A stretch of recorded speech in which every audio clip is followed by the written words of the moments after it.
On de la raconte sur Europe 1. Benjamin Muller est là au rapport. Bonsoir Benjamin. Bonsoir Christophe. Ce sont vos fourberies, vous avez écouté les autres médias. Qu'avez-vous entendu de beau ? Allez, on commence avec ce qui est pour moi le son du jour, tourné par une équipe de l'AFP. L'humoriste militant politique italien Beppe Grillo, qui est bien placé dans les sondages pour les prochaines législatives, s'est retrouvé ce matin face à une foule de journalistes. Il leur a lâché le scud du siècle qui ferait passer Jean-Luc Mélenchon pour un agneau. Je vous mangerai tous, juste pour le plaisir de vous vomir. Ça c'est bien ça. Mélenchon ne l'avait pas fait. C'est ridicule. Autre poète moderne, Donald Trump a rencontré en one-to-one Emmanuel Macron la nuit dernière à New York. Trump qui a dit tellement bien de Macron que ça devenait un peu gênant. Et Emmanuel Macron, je suis très heureux de le rencontrer parce qu'il fait un travail fantastique en France et c'est un moment très excitant. Ouais, enfin calme-toi Donald, il va choper la grosse tête le président Macron. Et c'est pas moi qui le dis d'ailleurs qu'il a un petit problème d'ego, c'est Édouard Balladur qui vient de le déclarer. Macron a un problème, il aime un peu trop se contempler, a-t-il dit. D'où cette question posée ce matin sur LCI à Alain Duhamel. Avez-vous connu un seul président de la République qui n'aime pas se contempler ? François Hollande. Ah oui ? Vraiment ? Je crois qu'il n'aime pas se contempler, oui. Ah, Hollande n'aimerait pas se contempler. Et sans doute que le problème, c'est que les Français non plus n'aimaient pas le contempler. D'ailleurs, s'ils l'avaient plus fait, ils auraient réalisé quoi ? Qu'en fait, Hollande n'est pas gros. C'est son ex-conseiller Pierre-Louis Basse qui l'a dit ce matin à Patrick Cohen sur Europe 1. Il n'est pas gros, Hollande, par exemple. Oui. Il n'est pas gros. Pourquoi on l'a fait passer pour un gros pendant 5 ans ? Il n'est pas gros. Quand vous êtes face à lui dans le Salon Doré, vous avez un homme dont les rondeurs sont, je dirais, nerveuses et musclées, et il n'est pas gros. Alors, petit conseil chez vous, messieurs, si votre femme vous dit ce soir que vous avez pris un peu de bide, répondez-lui que ce sont des rondeurs nerveuses et musclées, ça passe mieux.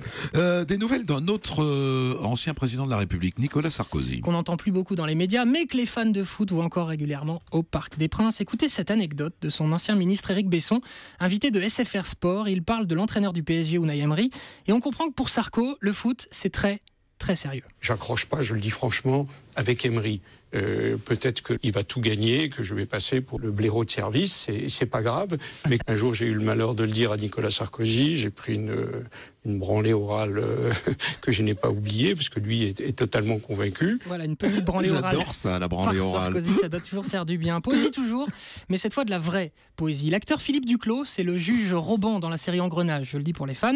Bref, cet acteur était ce matin dans une émission littéraire de Radio Nova. Il est venu avec un texte de la brésilienne Clarice Lispector, une correspondance avec sa sœur, à propos de l'importance dans la vie de vivre sa propre vie et de refuser de se faire imposer quoi que ce soit.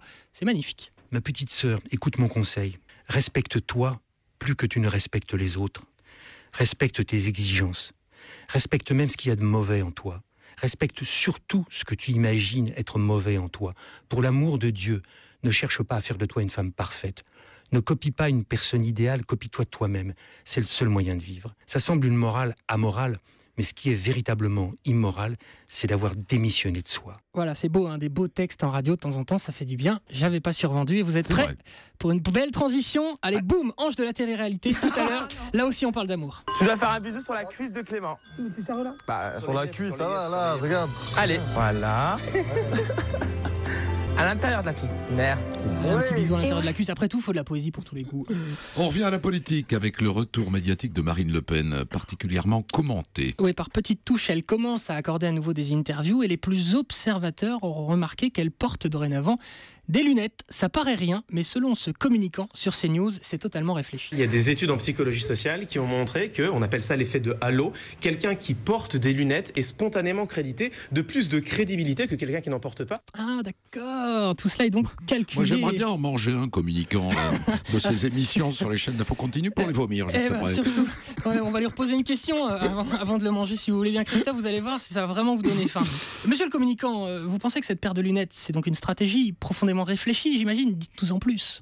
Croyez bien que le fait qu'elle porte des lunettes n'est évidemment pas anodin. C'est un élément, mais non, c'est un élément de communication politique. Quel est le problème au lendemain du débat d'entre-deux tours ? On dit qu'elle ne fait pas compétente, et là elle fait tout pour avoir l'air plus compétente. Voilà, moi je veux pas te conseiller comme ça. Branlette orale. Branlette orale, en papa hauteur de drosophile, disait-on la semaine dernière.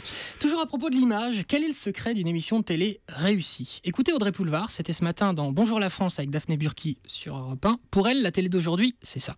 Aujourd'hui, pour faire de la bonne télé, il faut absolument être odieux, désagréable, avec soit une partie de la population, soit avec ses chroniqueurs. La télé, c'est que de l'amour, Christophe. Ouais, puis surtout elle. Ouais, c'est ça.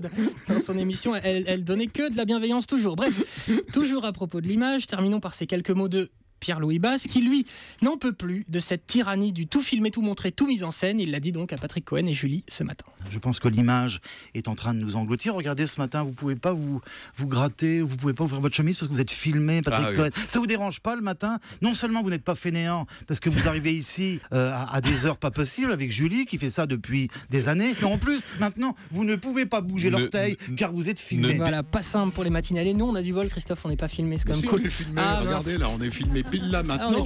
Simplement, moi j'oublie complètement pendant toute l'émission. C'est juste un truc dans un coin qui filme. Moi je fais pas attention à la caméra.